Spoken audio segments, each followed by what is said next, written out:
Assalamualaikum warahmatullahi wabarakatuh. Alhamdulillah, wassalatu wassalamu ala rasulillah Sayyidina Muhammad ibn Abdullah wa ala alihi wa sahbihi wa man wala wa la hawla wa la quwata illa billah, amma ba'd. Yang termulia dan terhormat orang tua kita, Datuk Yahya Abdul Jalil bersama dengan keluarga, dan juga tuan-tuan dan puan-puan, hadirin hadirat yang dirahmati oleh Allah. Alhamdulillah, pada pagi hari ini saya bisa bersilaturahim dengan tuan-tuan dan puan-puan. Mudah-mudahan silaturahim kita dicatat oleh Allah SWT sebagai amal ibadah yang pahalanya berlipat ganda. Allahumma amin. Dan juga kita bermohon kepada Allah, mudah-mudahan silaturahim ini bukan untuk yang pertama dan yang terakhir, tapi ini silaturahim sebagai awal yang kelak kita berharap mudah-mudahan silaturahim kita berlanjut bersama dengan junjungan kita Nabi besar Muhammad sallallahu alaihi wasallam. Karena beliau yang perintah kita duduk semacam ini. Kata beliau, Nabi kita Muhammad sallallahu alaihi wasallam bersabda, "Idza marartum bi riyadil jannah farta'u." Bila mana kalian mendapati taman surga, maka jangan segan-segan kalian masuk di dalamnya. Qalu wa mariyatul jannah ya Rasulullah. Para sahabat bertanya, apa yang kau maksudkan dengan taman surga itu, hai Rasulullah? Qala hilakul dzikir. Beliau menjawab, yaitu majlis zikir. Wa fi riwayatin hilakul ilmi. Dalam riwayat lain beliau mengatakan hilakul ilmi, yaitu majlis tahlil. Pagi hari ini kita sudah mengadakan majlis ta'lim, berarti kita berada di tengah taman surga menurut versi Nabi Muhammad sallallahu alaihi wasallam. Karena itu walaupun kita duduk saja di sini, yang bicara cuma saya, ya, tuan-tuan dan puan-puan mendengarkan. Tapi duduk kita ini bukan duduk yang sia-sia, tapi duduk kita ini dihitung sebagai duduknya orang penduduk surga. Karena yang masuk di dalam surga adalah penduduk surga. Penduduk neraka tidak boleh masuk dalam surga. Karena itu kalau kita sudah singgah di tempat majlis ilmu, mungkin di suatu saat ada majlis zikir. Majlis zikir bisa membaca sholawat Nabi, bisa membaca khatmul Quran, khataman Al-Quran, atau juga doa-doa. Ini semuanya namanya majlis zikir. Kalau majlis ilmu, ya kita membahas tentang ilmu-ilmu yang bersumber dari Al-Quran maupun hadis, dan juga pendapat-pendapat para ulama salaf ahli sunnah wal jamaah. Itu namanya majelis ilmu.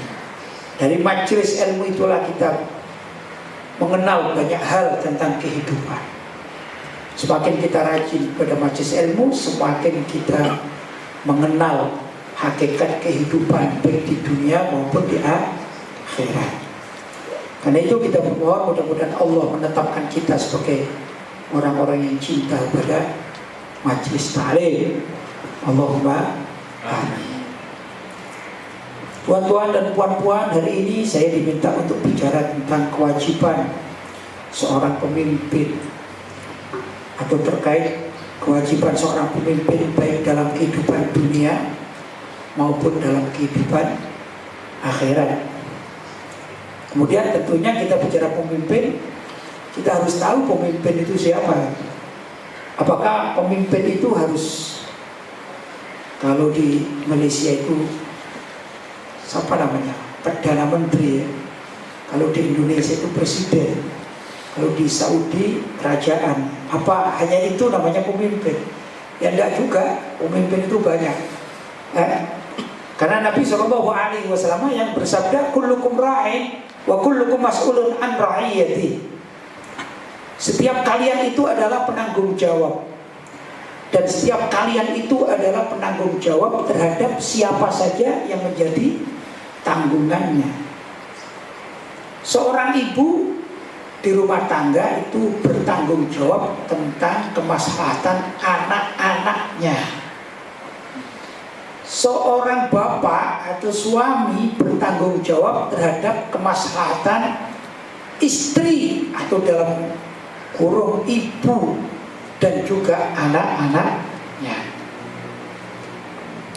Seorang pemimpin di suatu perkampungan, ketua kampung, itu juga bertanggung jawab terhadap masyarakat yang ada di kampungnya.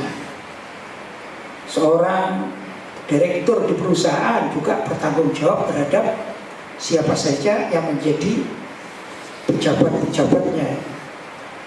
Kalau orang Indonesia mengatakan pegawai-pegawainya, orang sini mengatakan pejabat-pejabatnya. Kalau orang Indonesia bilang pejabat itu justru pejabat negara. Pejabat negara itu seperti sultan ya, dan lain sebagainya, banyak pejabat. Tapi kalau di sini pejabat adalah pejabat apa ya? Di perusahaan. Dan itu semua mempunyai tanggung jawab. Seorang pejabat di perusahaan, dia bertanggung jawab terhadap barang-barang menjadi tanggung jawabnya. Seperti juga tatkala di Indonesia, tatkala di dunia, maka dia pun juga bertanggung jawab di akhirat. Seorang ibu kalau melihat anaknya yang sudah waktunya balik, kemudian anaknya tidak sholat, di situ ada ibunya yang setiap hari berada di rumahnya, maka ibunya berdosa. Kalau ibunya diam saja, ibunya berdosa, karena sang ibu berkuasa untuk memerintahkan si anak. Bahkan Nabi SAW mengatakan, bila mana anak-anak kalian berusia 7 tahun, maka ajaklah mereka sholat. Dan tatkala mereka berusia 10 tahun, kalau wanita, ada sebagian wanita yang sudah balik pada usia 9 tahun, balik atau sudah haid ya. Kalau laki-laki itu biasanya baliknya usia 14 atau 15 tahun. Tapi usia 10 tahun itu, kata Nabi, kalau mereka tidak mau sholat, pukullah. Pukulan di sini bukan pukulan yang menyakitkan atau membahayakan, tapi pukulan yang bermakna pendidikan. Seperti menjewer ya. Menjewer anak itu boleh, asalkan bukan menjewer yang sampai menyakitkan, apalagi sampai lepas telinganya. Tidak boleh jadi ya. Tapi kalau menjewer sehingga si anak menjadi takut dan melaksanakan kewajibannya, itu diperkenankan bagi seorang ayah atau ibu. Artinya jeweran atau pukulan yang mendidik, itu tanggung jawab. Maka seorang ibu bila mana mendiamkan anaknya yang tidak sholat, ini dosa besar. Karena seorang ibu adalah penanggung jawab, pemimpin. Ibu itu pemimpin bagi anak-anaknya. Begitu juga seorang suami yang melihat istrinya tidak mengamalkan syariat dengan baik dan benar, maka suami itu dimintai pertanggungjawaban di sisi Allah. Kalau misalnya istrinya tidak mau sholat, anaknya tidak mau sholat, itu suami jadi kena masalah di akhirat nanti ya. Itu contoh yang paling ringan. Kemudian yang lebih naik lagi contoh adalah pemimpin hakikatan, yaitu pemimpin yang sesungguhnya, yang memimpin umat. Memimpin umat itu ada dua macam, ada yang formal, ada yang non formal, atau bisa dikatakan legal dan ilegal. Legal atau formal yaitu pemimpin yang diakui oleh negara ya. Maka ini namanya formal, legal formal. Ya siapa saja, termasuk guru guru yang menjadi pemimpin di tempat pendidikan-pendidikan yang berafiliasi pada pemerintahan, maka dikatakan guru tersebut adalah pemimpin formal atau legal. Sedangkan yang non formal atau ilegal, tapi bukan ilegal yang negatif ini, ilegal yaitu guru-guru atau orang-orang tokoh-tokoh masyarakat yang memang menjadi pemimpin bagi rakyatnya atau umatnya. Ini juga pemimpin. Ya saya contohkan, saya sendiri ini nggak ada formalisasi dari atau formalitas dari negara saya, nggak dapat saya guru agama biasa. Maka dikatakan sebagai pemimpin non formal. Ya. Kalau ada pendaftaran atau apa, itu saya termasuk yang ilegal karena tidak punya sertifikat langsung dari pemerintahan, begitu ya kurang lebih ya. Tapi kalau sebagaimana di Malaysia juga ada Dewan Mufti, ya, di Indonesia ada Majelis Ulama Indonesia, saya alhamdulillah tergabung di situ. Maka ada legalisasi, tapi bukan oleh pemerintah, tapi oleh perkumpulan Majelis Ulama Indonesia yang ini menjadi mitra bagi pemerintah. Ini itu di Indonesia semacam itu statusnya. Tapi kalau saya ditanya ini, apakah Anda ini punya legalitas dari pemerintah? Nggak ada, karena kita bukan pegawai pemerintah. Gitu. Itu pemimpin juga, ya. Namanya pemimpin di tengah masyarakat.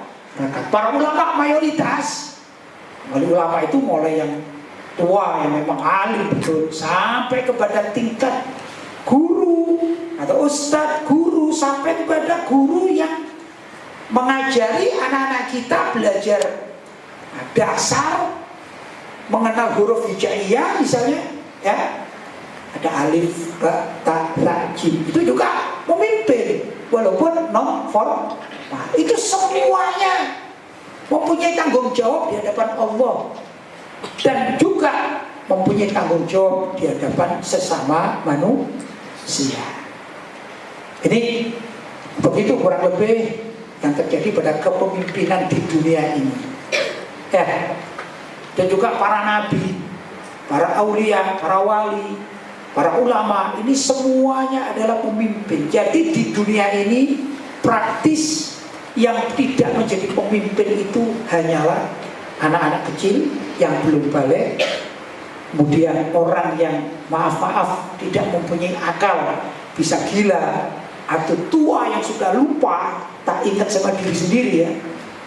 Orang Indonesia mengatakan pikun, orang sini apa? Hah? Pak lupa, sudah lupa ya? Nyanyok, ya itulah ya. Itu namanya sudah bukan pemimpin lagi. Kenapa? Ya dia mantan pemimpin. Orang nyanyok tadi itu ya mantan pemimpin. Orang pikun itu mantan pemimpin. Kok bisa? Ya karena Allah SWT menghendaki semacam itu. Di dalam surat Yasin disebutkan yang sering kita baca, wa man nu'ammirhu nunakkishu fil khalq.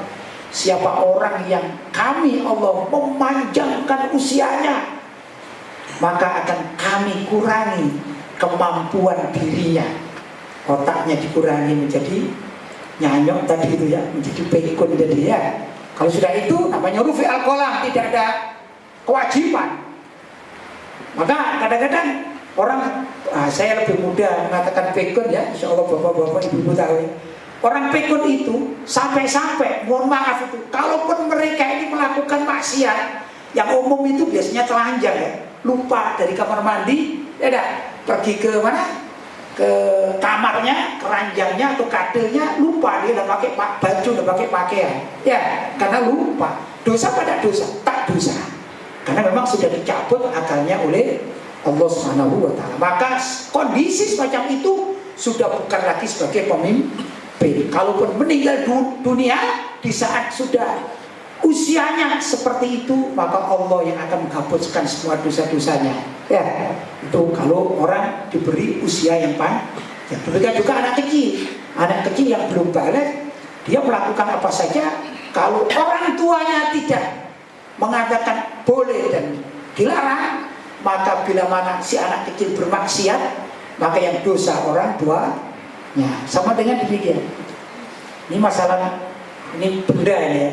Kalau saya yang dewasa memecahkan benda ini, maka saya wajib menggantikan. Kalau tidak ada menggantikan sesuai dengan isi atau bentuk benda ini, maka saya harus tanya berapa nilainya. Belinya berapa? Kalau misalnya belinya 100 ringgit, maka saya wajib mengganti kepada pemiliknya dengan uang 100 ringgit senilai harganya. Itu kewajiban seorang dewasa, bertanggung jawab terhadap diri sendiri. Tapi kalau anak kita yang masih kecil, belum balik, main di sini lari, kemudian menumpahkan ini dan pecah, dan pemiliknya minta ganti, maka orang tuanya wajib menggantikan benda seperti ini kalau ada. Kalau tidak ada, maka orang tuanya, entah ayah atau ibunya si anak tadi itu wajib membayar senilai harga benda ini, karena bertanggung jawab penuh terhadap anaknya. Itu kehidupan di dunia, apalagi kehidupan di akhirat. Karena itu ya ikhwan, kita ini setiap kita adalah pemimpin. Seperti kalau ada perusahaan atau kilang ya, itu kan ada yang paling tinggi, apa direkturnya, kemudian ada bagian-bagian, ya kan? Ada pemimpin bagian. Itu demikianlah dunia. Sampai kapanpun itu akan menjadi tanggung jawabnya, kecuali kalau orang tersebut sudah purna bakti. Apa purna bakti? Sudah selesai. Apa di sini? PJ. Iyalah, saya tak tahu bahasa ini. Ya, sana sudah pensiun. Pensiun ya. Kalau sudah pensiun, maka dia bertanggung jawab terhadap kehidupannya. Tapi bila mana ini? Ada seorang pejabat sebelum pensiun, dia mengajarkan sesuatu yang tidak benar di tempat baik kerjanya maupun di masyarakat. Kemudian ajarannya itu diikuti oleh orang-orang setelahnya, maka orang yang pensiun ini akan mendapatkan dosa terus menerus, namanya dosa jariah. Nauzubillah min dzalik. Apa dosa jariah? Dosa yang walaupun dia sudah tidak bekerja di situ, maka orang-orang yang mengikutinya ini akan mengirimkan dosa kepada si pelaku pertama. Saya kasih contoh, walaupun ini cuma ilustrasi, bahkan ini cerita fiktif ya, bohong ya, tapi contoh. Macam ini ada perusahaan. Wah, di situ ada kaca ya. Ada kaca, ada pintu atau jendela kaca. Ternyata di sini ada direktur, ada wakil direktur. Ya, saya tak tahulah di sini gimana ya. Ternyata wakil direkturnya ini mengajarkan sesuatu yang tak bagus. Apa itu? Dia kalau masuk itu satu kaca dipecah, pecah. Harus apa? Tanggung jawab. Ternyata dia tidak tanggung jawab. Kemudian ini pegawai-pegawai yang lain ini melihat, ya, katanya, oh ternyata kalau jadi wakil direktur maka boleh memecahkan kaca. Esok hari si wakil direktur ini pensiun, diganti dengan ini bapak ini misalnya. Begitu diangkat, aku angkat jadi wakil direktur, masuk dia pecah. Yang dosa siapa? Ya, ini bapak ini berdosa yang mencontohi pertama kali tadi itu direktur yang pensiun juga berdosa. Itu kan perbuatan tidak baik. Nanti kalau bapak ini pensiun diganti lagi, setiap jadi wakil direktur pecah kaca. Nah itu kalau urusan kilang atau urusan pabrik atau apa, ya urusan ganti saja. Tapi kalau dosa gimana ini? Kalau urusan dosa kepada Allah SWT, harus bagaimana cara menggantikannya? Kalau tidak bertobat dan tidak mengajak, misalnya mengatakan, saya akan datang ke perusahaan aku lagi dan aku bicara, hai adik-adikku, hai saudara-saudaraku, kalau kalian jadi wakil direktur, jangan ada yang pecah kaca. Itu dulu aku salah, aku bertobat kepada Allah, harus dicabut.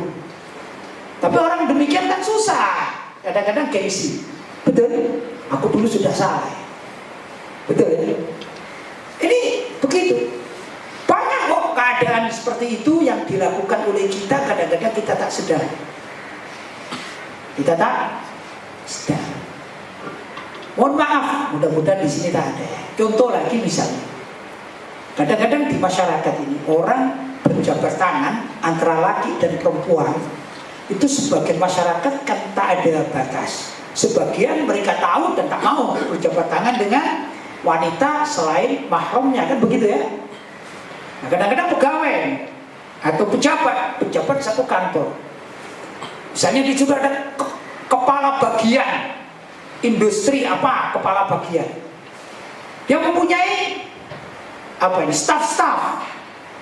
Cuman karena dia ini kepala bagian ini ingin menjadi seorang bapak bagi anak-anak atau anak buahnya yang bekerja, staff-staffnya, dia memulai dengan berjabat tangan. Pertama dengan pejabat-pejabat yang laki-laki, biasalah, tak apa-apa. Kemudian dia berinisiatif, biar yang perempuan juga lebih dekat, maka diajak berjabat tangan.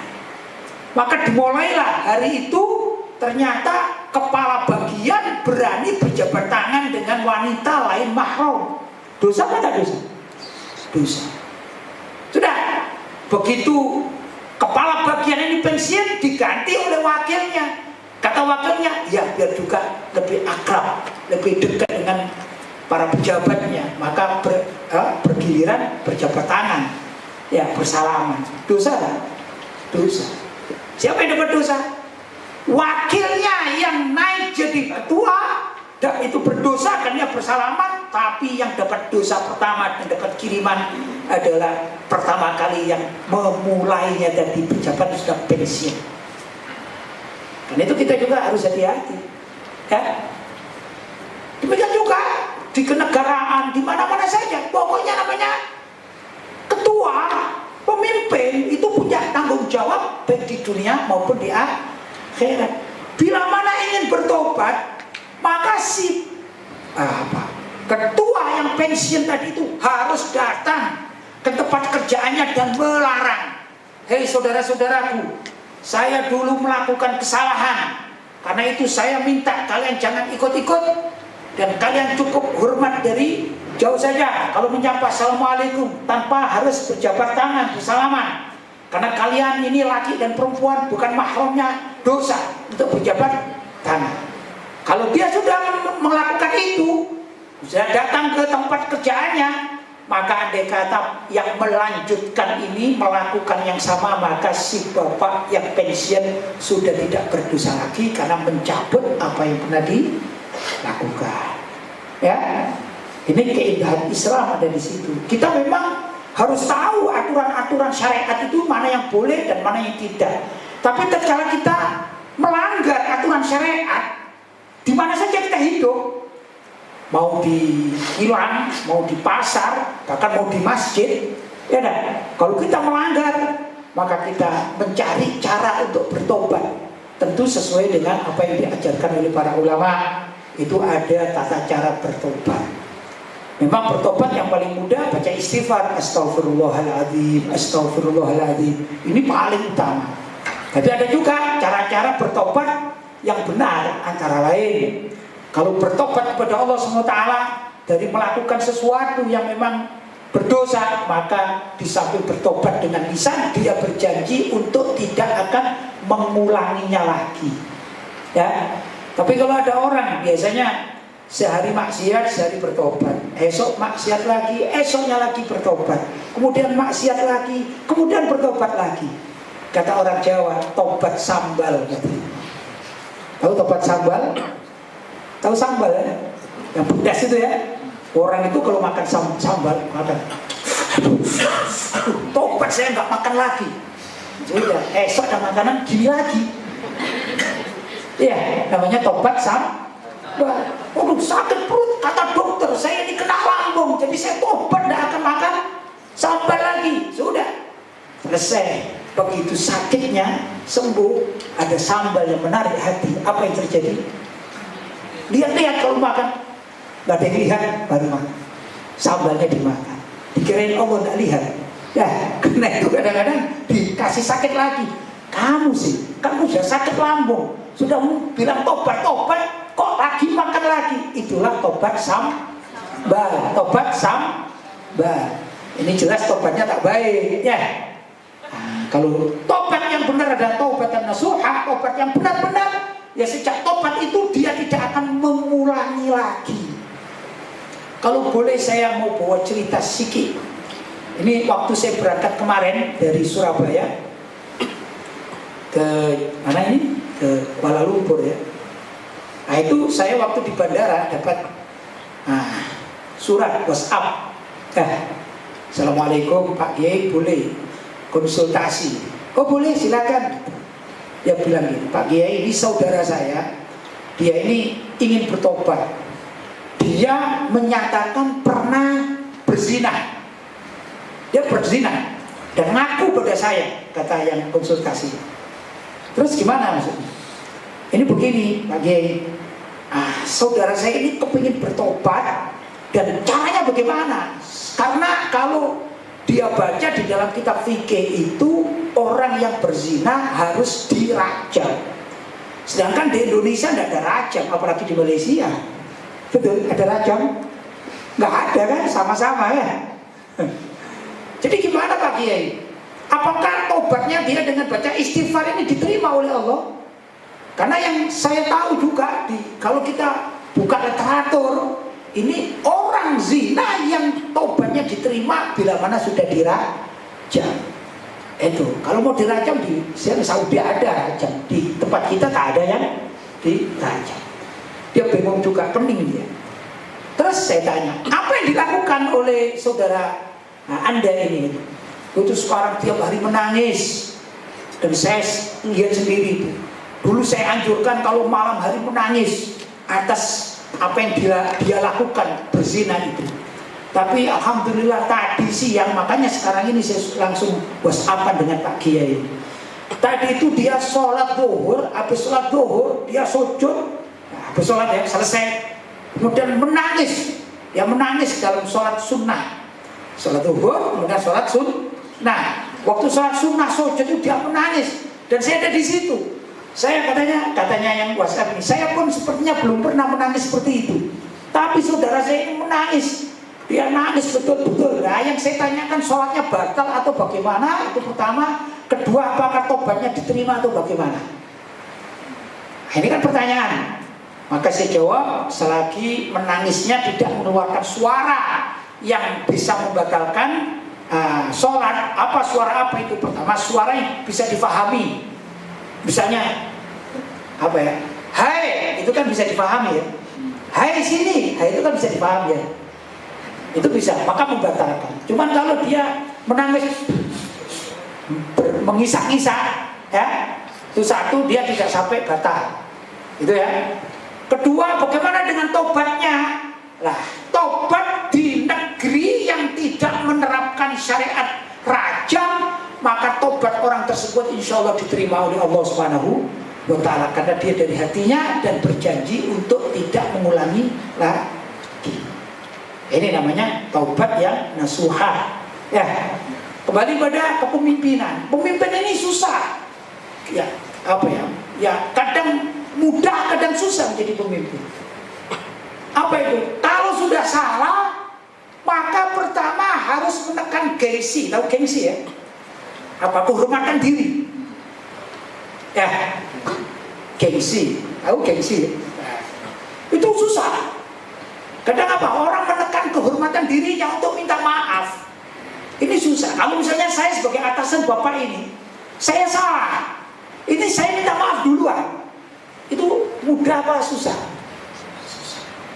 Kalau saya punya anak kandung, saya salah. Misalnya dia punya punya makanan gitu, nggak taunya saya makan lah. Saya anggap itu punya istri saya, dia marah. Biasanya sebagai seorang bapak gimana? Sudahlah, semua uang dari saya kok, kamu marah. Kan gitu. Padahal mestinya kita lebih bagus kalau, bapak salah, minta maaf. Itu susah. Dan kalau ada orang pemimpin yang demikian, ini adalah pemimpin yang sangat luar biasa. Nah, di sini letak kita sebagai seorang pemimpin itu tak kala kita berbuat salah, apalagi kalau kesalahan itu diikuti oleh orang-orang selanjutnya, maka kewajiban kita harus rujuk. Ini yang sangat susah. Tokoh-tokoh masyarakat, bahkan ulama-ulama, Kalau di sini namanya tuan guru ya, atau guru-guru, ustadz. Itu kalau salah di dalam publik, maka tobatnya nggak cukup. Misalnya ya, tiba-tiba saya berfatwa, ini misalnya, hai saudara-saudara, babi itu mulai hari ini halal, misalnya kan salah, ya, ditagurlah oleh semua orang, Pak Ustadz, Pak Kiai, Anda kok begitu menghalalkan babi, gimana itu? Betul lah, iya. Aduh, sudah mau tobat saya. Ini jarang yang mau mengatakan di depan publik. Saudara-saudara, tatkala saya mengaji di Kuala Lumpur, saya pernah menghalalkan babi, maka saya cabut karena babi tidak pernah halal selama-lamanya. Itu enggak semuanya orang berani mengatakan begitu tatkala berbuat salah. Betul? Karena apa? Gengsi. Kadang-kadang kita bikin pernyataan. Baiklah, saya akan menyatakan minta maaf kepada umat Islam. Saya pernah melakukan kesalahan, gitu aja. Kalau saya melakukan kesalahan, saya minta maaf. Sudah, tanpa menyebutkan detail apa yang dia lakukan, ya, sehingga masyarakat, oh ya, orangnya minta maaf. Dari apa? Ini susah untuk mengaku, itu susah. Jadi memerlukan ketaatan kepada Allah, memerlukan kejujuran kepada Allah Subhanahu wa Ta'ala. Ini pernah dilakukan oleh sahabat Nabi Muhammad SAW, sahabat wanita. Suatu saat Nabi didatangi oleh wanita yang sedang hamil tua. Maka orang wanita itu mengatakan, ya Rasulullah, saya minta dirajam. Kata Rasulullah, kenapa engkau minta dirajam? Ya, karena ini janin di dalam perutku ini hasil zina. Saya ingin dirajam. Minta kepada Rasulullah. Apakah Rasulullah SAW begitu mendapatkan laporan dari si wanita ini langsung melakukan perajaman? Ternyata Rasulullah ini bijak. Benar, orang ini harus dirajam, tapi ada tata caranya. Ditanya, wahai ibu, kurang lebih berapa lama lagi bayimu itu lahir? Sebutkan, ya, kurang lebih sekian bulan. Maka kata Rasulullah, kamu tunggu dulu biar bayimu lahir. Karena tidak mungkin Rasulullah merajam seorang wanita, ya, yang bermaksiat atau berzina, kemudian di dalam perutnya ini ada janin, kan? Kalau mandi kan membunuh 2 orang misalnya, yang mati 2 orang. Itu tidak bijak namanya. Akhirnya Rasulullah bilang, kalau engkau, hai ibu, sudahlah melahirkan, kamu datang ke sini. Begitu hari melahirkan selesai, maka si ibu ini datang kepada Rasulullah SAW. Kemudian Nabi bertanya, wahai ibu, janinmu, bayimu ini siapa yang menyusui? Ya, aku ya Rasulullah. Oh, kalau begitu kau susui dulu. Engkau susui dulu sampai dia kau sapi. Tahu disape, ya, dilepas. Kalau sudah itu kau datang sama aku. Maka berjalan sekian lama, barulah si ibu tadi datang pada Rasulullah SAW. Kemudian ditanya, wahai ibu, kalau aku merajam engkau sampai mati, sampai meninggal dunia, siapa yang akan menghidupi si bayi ini? Ya, belum ada. Maka Rasulullah mengatakan, carikan dulu orang yang sanggup, entah keluarganya, atau orang lain, alul khair, terserah, yang bisa merawat si bayi ini. Kalau sudah dapat, baru engkau datang kepada. Carilah ibu itu, mencari sampai dapat. Itu diserahkan kepada seorang yang alul khair. Maka si ibu ini datang kepada Rasulullah SAW. Ya Rasulullah, tanggunganku sudah selesai. Aku melahirkan sudah selesai, memberi nama sudah selesai, menyusui sudah selesai, mencarikan orang yang menanggung kehidupan bayiku sudah selesai. Maka aku minta dirajam agar aku tidak berdosa terus di hadapan Allah. Ini pengakuan jujur seorang wanita sahabat Nabi Muhammad SAW. Sudah, akhirnya Nabi perintah kepada para sahabat untuk merajam sang ibu itu. Dirajamlah sampai meninggal dunia. Setelah meninggal dunia, Rasulullah SAW mengambil air wudhu. Setelah dirawat dan akan dikuburkan si mayit dari ibu tadi itu, maka Rasulullah SAW mengambil air wudhu. Begitu Rasulullah mengambil air wudhu, maka ditanya oleh Sayyidina Umar bin Khattab dan beberapa sahabat yang hadir, "Ya Rasulullah, engkau mau berbuat apa?" Kata Rasulullah, "Aku akan menyolatinya." Menyolati si mayit tadi itu. Maka para sahabat bertanya, "Ya Rasulullah, tidakkah ini orang yang berzina? Dia kan sudah jelek, di hadapan Allah sudah jelek." Maka Nabi mengatakan, "Wallah, lau kusimat tawabuha," andai kata pahalanya dia ini kusimat, dibagi li ahli Madinah, untuk penduduk Madinah, lakafat, maka pahala dia bertobat dengan dirajam itu akan mencukupi semua penduduk Madinah.